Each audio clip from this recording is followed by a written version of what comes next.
I'm David Liggitt with datacenterHawk. I'm sitting in Bali with Krishna Worotikan and Jon Curry, and we're talking about Digital Realty Bersama and the joint venture. Gentlemen, thank you very much for allowing us to be here, and we're really excited to dive into what you're doing.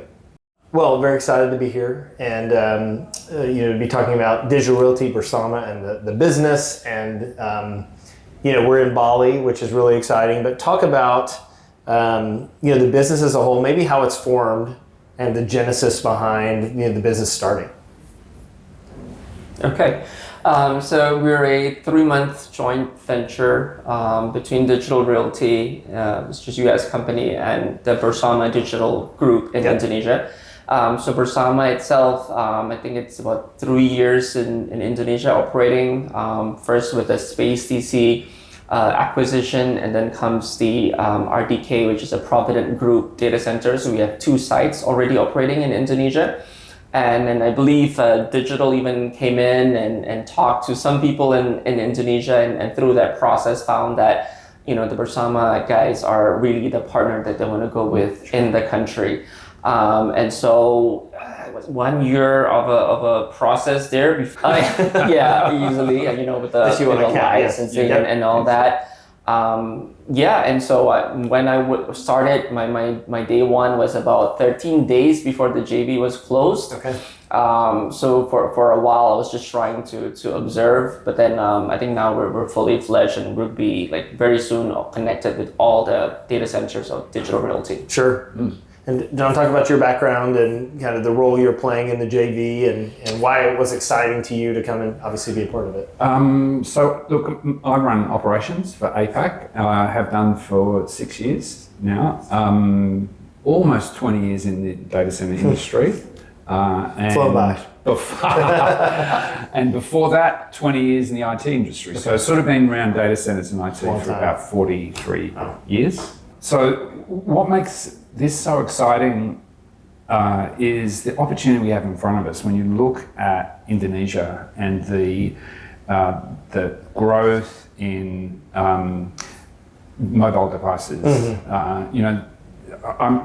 I've heard stories that people would rather pay for their mobile plan and pay for their rent here in Indonesia, right? Yep. They value that device. So when you look at the number of devices, the opportunity around the middle class growth in Indonesia, and the platform that we have today, and the growth vision that we have for Indonesia, super exciting. My role as VP of Ops, a little bit of everything. I play a role on the board on the JV, but most importantly is to drive our global operating model into the business. Yep. So that all the customers that we host here, whether they be Indonesian customers or global customers, they get that consistent level of digital realty service. Yeah, it's a really interesting approach, and one that especially when a bigger company's coming into a new market or market they haven't been in as much. Finding kind of the local touch and the local feel is really important, especially to a market that is traditionally been underserved. But maybe talk about you spoke about just the mobile phone comment, but Indonesia's population size is so large. Historically the market's been somewhat underserved from a data center capacity perspective. So just talk about that and just the opportunity that you believe is there. I know we have a global audience, but many people don't know the specifics about Indonesia. So anything you'd be willing to share on that would be great. Sure. I feel like the data center industry sort of mimics the whole digital transformation journey of the nation, right? I think with Indonesia itself, we see, especially since the pandemic, right? There's almost no other choice but to digitally transform, right? So we see enterprises being private or state-owned to start adopting all these technologies, going to the cloud, and now we're in the AI phase of things, right? And so with that, I think that's really what we're expanding here in Indonesia. We've got a facility that's being up and coming, and we're anticipating all that with the AI workloads, and Jon can talk about all the technologies that we have. So the thing about the connectivity with digital, we've got service fabric, and platform digital, where we've got so many questions from global players who are operating in Indonesia to start using our local data center, and also Indonesian companies who want to go regional and global, right? So in that sense, they just need to design once and they can deploy in many data centers. That's great. Yeah, and it's interesting if you think about like Digital's portfolio, the ability to take an environment or an application set that's been successful in one region and then with a partner deploy it in another, and the advantages you get from the ecosystem and what Digital's built for now, 20-ish years. It's really impressive. Talk about that, just the services that Digital provides and what you kind of envision for customers here. So the basic service is space, power, cooling, security, right? But layer on that our ability to solution service fabric, which is a sort of software-defined networking fabric that we will overlay here in Indonesia. Connectivity from as many telcos as we can bring into the facility.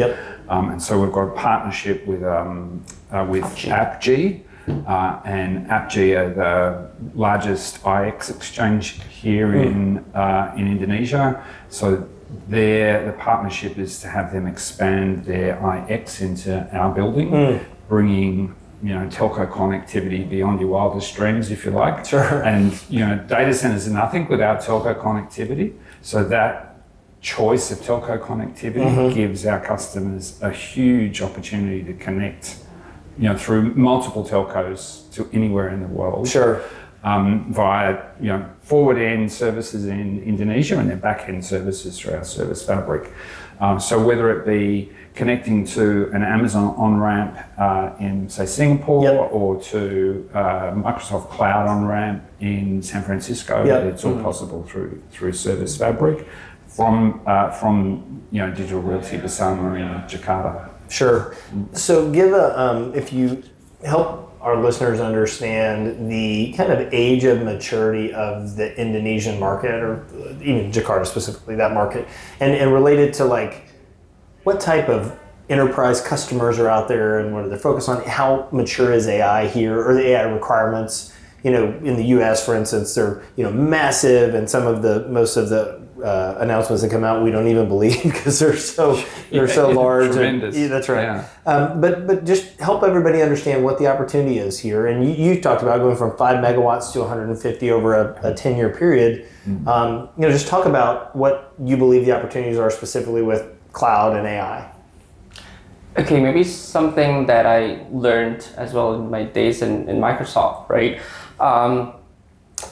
As Jon said, the appetite here for AI is huge, right? Or even cloud in general. I think one thing that we're still playing catch up is on the talent side of things, right? Definitely, I think the tech companies are working with the government just make sure that we have the right skilling, right? So people are not just users or consumers of technology, but they actually do something about it, right? They produce content or make money out of it.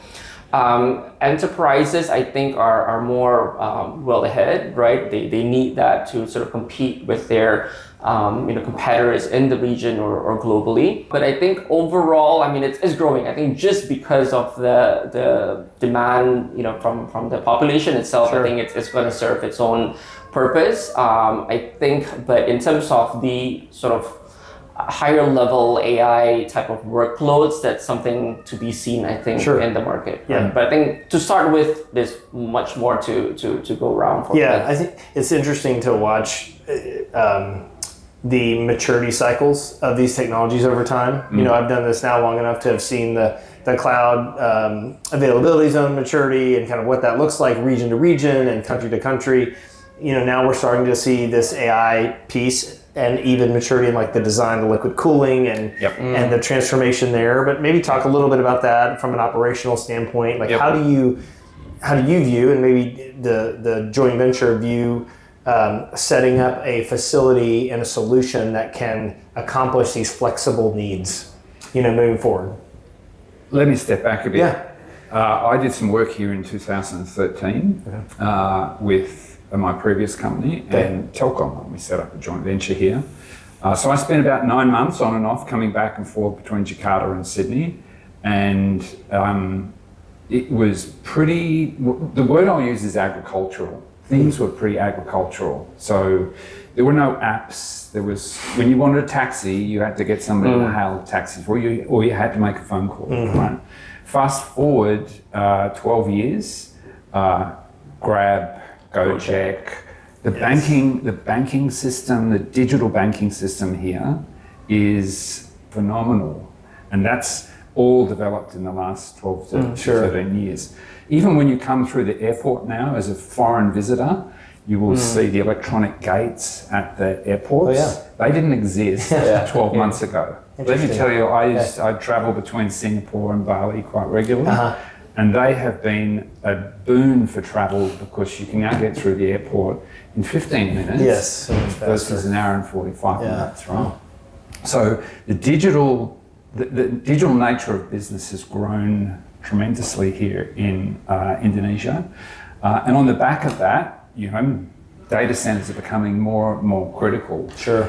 Back in 2013 when I came, agricultural is the right word, single generators, multiple points of failure. They looked like a data center, but you needed multiple data centers to cover your risk, right? These days, the market has matured. The quality of the build in Digital Bersama, or what we call CGK 11, is outstanding from where I saw it come from, say 12 years ago. It's absolutely outstanding. Level of redundancy, the way the system, the building is performing as well. Now the challenge ahead of us of how we tackle things like AI and liquid cooling, it's an everyday challenge because there is no one standard at the moment for deploying liquid cooling. Everybody wants something slightly different. In fact, I was talking about it earlier, I had chopsticks and the pyramid pieces out on the table trying to educate them on how liquid cooling works, right? That should be the video we should do. So there's this demand from customers for liquid cooling, and they each want something slightly different based on the manifold in their rack, for instance, or the version of the servers that they're buying. And as a data center provider, we are learning how far we want to be responsible for the water that goes into the customer's servers, right? And so there's a lot of internal discussion about how we manage that. But we're also sort of trying to drive towards an industry standard with the rest of the industry to say, okay, here's a liquid cooling standard. Let's all build to this. Let's all work to this. And then everybody's quite clear about what their part to play in things. You illustrate two really important things, I think, for people that might not be as familiar about the data center space. One is that even for someone that's been in the space for 43 years, or the technology space, it's still changing. And we're still in this rapid cycle of change, which I think is a really exciting and important thing to note for people that are interested in our spaces. It's always fluid and changing. And the second thing is, who end users partner with along these journeys is really important. And I think, sometimes the end user goes into if they have a requirement and they get, they're thinking about that one specific moment, not maybe 1, 3, 5 years from now. And being with someone that has the probably local expertise and operational expertise to help them along the way is so important. Would you guys agree? Totally agree that a decision today, the right decision today can mean success in the future. The wrong decision today is going to bite you on the back end, right? And the strength that Digital Realty brings to the joint venture here is the global experience that we've had. So experience we've had in Paris, in Frankfurt, in San Francisco, even in Singapore, where we've done some liquid cooling trials with the Singapore government. We're bringing that experience into Digital Realty Bersama for the local customers and for our global customers who want to be deployed here in Jakarta. That's good. So super exciting. As you say, changes every minute of every day. There's always something to keep us on our toes. And the demand, demand for liquid cooling is one thing, but the way the demand for the whole AI NVIDIA journey, it just keeps driving the demand denser and denser and denser, right? So there's talk about 150, 200 kilowatt racks. Sure. Very different than what we've experienced over the years in our space. You know, in many of the older data centers, that will be a rack in a single building, and the whole building will be around the single rack. So it's a very changing landscape, that's for sure. Well, you know, like you said, Vrishna, you're 4 months into this. You know, if you're leaving the listener or viewer of this with one thing about the JV and the partnership and what you're building, you know, what do you want to leave them with? What's the one thing you want them to take away? The one thing I want our future customers to take away, and your audience, Indonesia is a super exciting time in their evolution. Stepping into this joint venture at this particular time, where we've got such mature partners, such mature operator in Digital Realty, and just the demand that we're seeing and the encouraging signs of growth that we're seeing in the market already, and an exciting, fresh, hungry, young team in the Bersama team. It's really great. Yeah. I think definitely the global experience coupled with the local know-how, I think that's what we're bringing to the table, right? And I think that's exciting for the market. I think, and then the connectivity, as we mentioned before, both to the digital sort of global 330 data centers, 25 plus metros and all that, and the local internet exchange. I think that's, you know, you've got everything on steroid there. Sure. Well, Jon, Vrishna, thank you very much for taking the time to share with us about what you're doing here. But we really appreciate it and look forward to coming back here in several years and getting to hear an update on what's happening. Yeah, great. Thank you.